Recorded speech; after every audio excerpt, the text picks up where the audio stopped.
what analysis though, so we've got these huge number of samples that need to be analysed. Right? We're talking about thousands of different types of tests, and therefore we need to have a procedure in place that allows us to literally measure thousands of samples.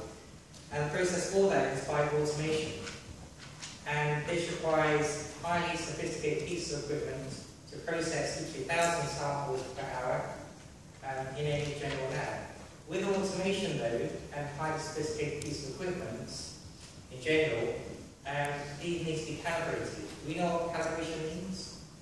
If equipment needs to be calibrated, any idea what that means? Make it more precise. Sorry?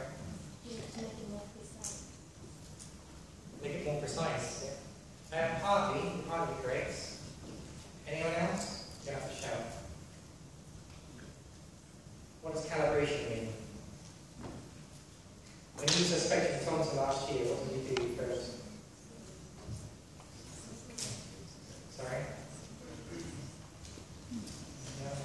Put a sample in first to get a certain value on the spectrophotometer, right? Partly, right? So remember, any piece of equipment, you need to make sure that it's giving you the correct answer. So calibration means that there's no point analysing all these samples if the instrument isn't working correctly. And that means that if you have a standard, for example, and you ran it into this piece of equipment, and it should give you a value of 100, and give you a value of 90 or 80, for example, then there's something wrong with the instrumentation, or there's something wrong with the assay itself. So there's no point in measuring all these samples, because you're getting the correct answer. So you need to calibrate or ensure that the equipment's working correctly by what's called calibration. And that means either running internal standards or external standards and what we call quality control material first. So when you do your, next week, when you do a practical, your spectrophotometer, you need to ensure that it's, for example, set reference or baseline, for example. To come back to automation, so the main piece of equipment are generally immunoassays that are used and a spectrophotometer. Then you might have partially automated, so it requires more trained personnel involved. And this would be your ELISA, mass spectrometry you may have heard of, atomic absorption spectroscopy, and then serum protein electrophoresis. So this does require various degrees of highly trained biomedical scientists to run these pieces of equipment. And generally, when you use an assay or develop an assay to measure a particular analyte, it comes down to partly sensitivity. Anybody know what sensitivity means when you're measuring an analyte? The smallest number or value that you can measure. Is what, sorry? The smallest value that you can measure. Yeah, that's right. So sensitivity generally, in this case here, it's the lowest amount you could possibly measure by a piece of equipment. What this means relating to equipment though, is that some pieces of equipment are more sensitive than others. So the mass spectrometry, for example, can measure analytes that are in the femtograms or picogram levels. Whereas an immunoassay spectrophotometer needs the analyte to be in the milligram range or microgram range.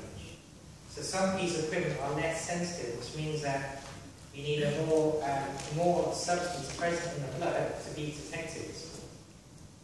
So if a protein is present in high quantities, then you need a less sensitive technique. If the protein is present in low amounts, then you need a highly sensitive technique.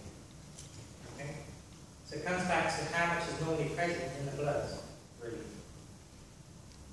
This is an example of, I'm not sure how we can see this, but automation. So this is a track system that King's College Hospital, and it runs probably about at least almost 100 meters loop, I would say, 50 meters each way, and there's a loop, and there's probably about half a dozen of analyzers on either side of this track system, where you load on your blood samples on this track system here, shown here, and it runs down on this conveyor belt, and literally samples will go up into the different analyzers. What this means is that you can analyze literally hundreds, thousands of samples per hour. Okay. This is an example of serum protein electrophoresis I mentioned to you before. This is an electrophoretic gel, and I'm not sure how you can see this. I'll put it blood itself, there are 5 major plasma proteins. And the first peak is albumin, which I hope you've heard of. And then you've got these smaller peaks, it's alpha 1 globulin, alpha 2, beta 1, beta 2, and your gamma globulin, shown here. If you have a tumour of your beta cells, you get an increase in immunoglobulins. It could be IgG or IgM, for example. And so you might see, you run a serum electrophoresis if you suspect there's a tumour of your beta cells, because you'll see a spike, as shown underneath, of an increase in immunoglobulin present in the serum. So it's a useful technique to detect these multiple myelomas or these multiple paraproteins present in the blood. You can also use it to detect if there's any abnormalities in the levels of albumin present. So you might use this method if you're expecting to see a decrease in albumin, whereby this peak would actually be much lower than normal. And in some genetic deficiencies, like alpha-1 antitrypsin deficiency in newborns, this protein is actually absent, completely missing in newborns.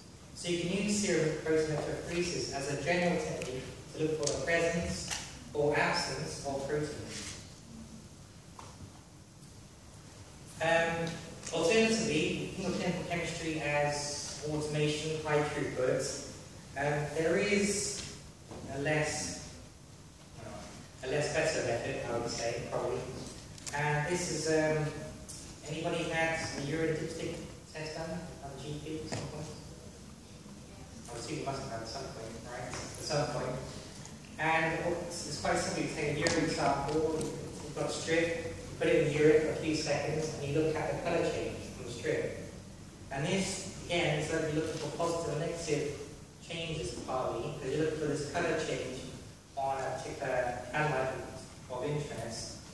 The main point here, though, with these strips, though, is that you need to have the substance in high concentration, high quantities, for to detect that analyte of interest.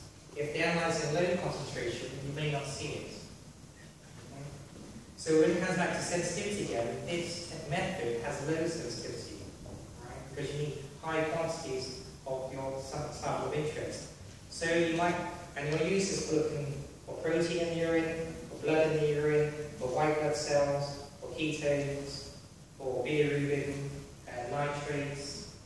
Most of them, there's about 10 in general basically. There's a whole range of different analytes you can use it for.